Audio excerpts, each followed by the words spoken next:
Okay, well, hopefully you enjoyed that little When Harry Met Sally clip. And if you've never seen the movie before, it's pretty funny and you should watch it. But the idea that she would have the same sex dream since she was a teenager and nothing really changes, nothing really happens. The only thing she changes is what she's wearing is just unbelievable to her male friend. He's like, what are you talking about? It never escalates. It never becomes any more vivid. It just is the exact same dream where this faceless stranger tears off all of her clothes and then she wakes up. And he finds it hard to believe it. But this is why a lot of times we don't want to share our fantasies, because we're worried that the other person will react badly to our fantasy. They'll make fun of it, or they'll think it's too tame, or they'll think it's too wild or disgusting or something else that would make us feel bad. And so a lot of times we don't want to tell somebody else our dreams. So how can we use sexual fantasy to enhance a relationship, to enhance an ongoing, relationship, especially one that has a sexual component to it? Well, one thing that we can do is engage in some kind of role playing. So I found this person modeling a costume for a French maid. I really was perplexed by the whole French maid thing until I don't even know who I heard explaining it. It was, I think it was on a sitcom. And somebody said, what is it with the French maid outfits? Why is that so, arousing? And the guy said, well, I mean, she's in your private space and she's wearing a short dress and who knows, something might happen. And it's like, I'd never thought about it like that. I guess so. Because I always thought it was maybe about being subservient. I don't know what it's about. I really don't know. But I thought at least that character on this show that I was watching gave a plausible explanation for why the French maid outfit is considered a role play. But, just about anything can be a role play, right? Like if a couple is in a long-term relationship, it can be fun to pretend like they're strangers and they just met each other at the bar. That's the theme from Modern Family, when I think it's on Valentine's Day, the Dumfies always go down to they pretend like they're meeting in a bar and then they have this crazy tryst up in a hotel room. But of course, the year that we get to see it, everything goes wrong. But those kinds of things can be really enhancing and can free people up and make it really fun. Putting on some kind of performance. So in this case, it's a female putting on some kind of striptease for her male partner. But either partner of any sex can do some kind of, dance or, probably not stand-up comedy, but, something that could be sort of, a fantasy. Like, let's pretend like you're giving me a lap dance or something like that, right?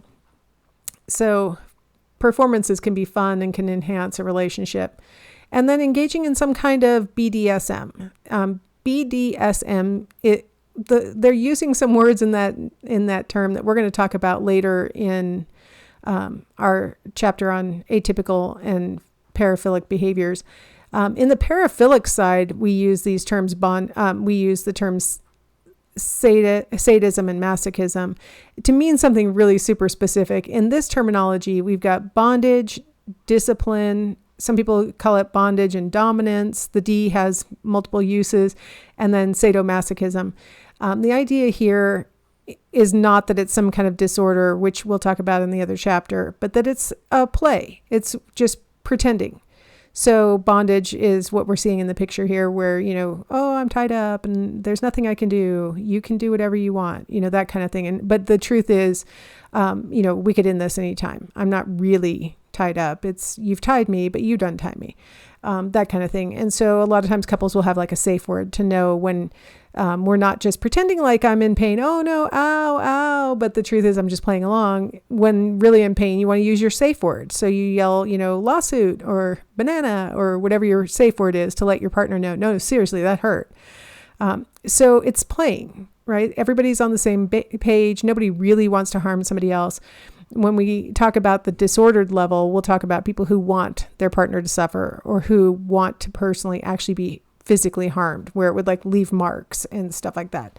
But what I'm talking about here is using it just to spice things up, and everybody knows it's a game. It's kind of a role play. And so these are things that couples can do. Now, of course, bringing up any of these things can be a little bit threatening, right? Like suggesting that you might want to be interested in any one of these three things might be a moment of a little bit of risk with a partner. Are they into it? Are they going to think we're going to do this every time? What does this mean? And so using sexual fantasy in a relationship can be really enhancing, but it can also be a moment of fear to bring it up and to, really set out the idea in front of your partner for the first time. All right. Our next topic escalates a little bit from fantasy into what you probably would think of more likely as a behavior, which is masturbation. So with masturbation, not surprisingly, we're talking about sexual behaviors by oneself. So, stimulating the genitals on purpose, for sexual pleasure. There's an intent to masturbation that is usually implied, like things that children do are oftentimes not very goal-oriented. And so we don't usually talk about little tiny children who are just doing self-exploration as masturbating. We usually refer to them as, self-exploring. But when we're talking about masturbation, we're talking about a person who, has a goal and, is touching themselves for sexual pleasure. We've experienced changing attitudes about masturbation over the past 150 years, and your textbook goes really, in great detail about how they've changed. But I just wanted to give us sort of an overview, and I'm going to go back even farther and talk a little bit about, St. Thomas Aquinas, who said that masturbation was a worse sin than rape, incest, and adultery because no possibility of procreation is contained in masturbation. So, okay, St. Thomas, that sounds horrible, right? The idea that as long as procreation could occur, it's not really that bad that you were raped or incest was committed or that you committed adultery, because at least maybe a baby could happen. No, St. Thomas. Okay, moving a little closer, the 1800s. We called this the Victorian era because Queen Victoria was reigning in England. And during this period of time, people were very uptight about sexual stuff. What you're seeing in this picture is, you might have heard of a chastity belt for women. Well, this is kind of the same thing for men. And this was designed so that they couldn't touch their genitals, so they wouldn't masturbate. And they thought that all sorts of bad stuff comes from masturbation. Impaired morals, depression, social failure, epilepsy, tuberculosis, which is a communicable disease, by the way, blindness, insanity, sterility, and early death. So this was not something that people should be doing for fear of dying from it. So, okay, Victorian era people, probably not. How about 1994? Okay, we're getting into a little bit more modern times. During this period of time, okay, I got to cast you back to the early 90s when HIV was just starting to be understood. And the basic message from the government was, if you have sexual intercourse with a partner, you're basically having sex with everybody that they've ever had sex with.